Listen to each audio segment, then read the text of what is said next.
Business হয়ে থাকতে থাকতে তার গা হয়ে গেছে, টাকা পয়সার জন্য আমি চিকিৎসা করতে পারি। আমার ওয়াইফ চাকরি করতে গার্মেন্টসে,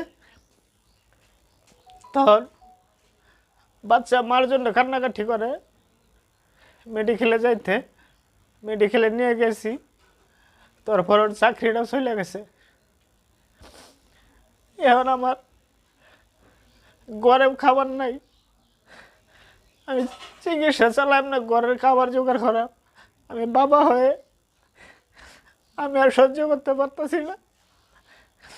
তাই আপনারা যারা আছেন সকলেই, বাংলাদেশের বাইরে যারা আছেন, বাংলাদেশে যারা আছেন, আমার এই বাচ্চাটারে কিন্তু সাহায্য করেন।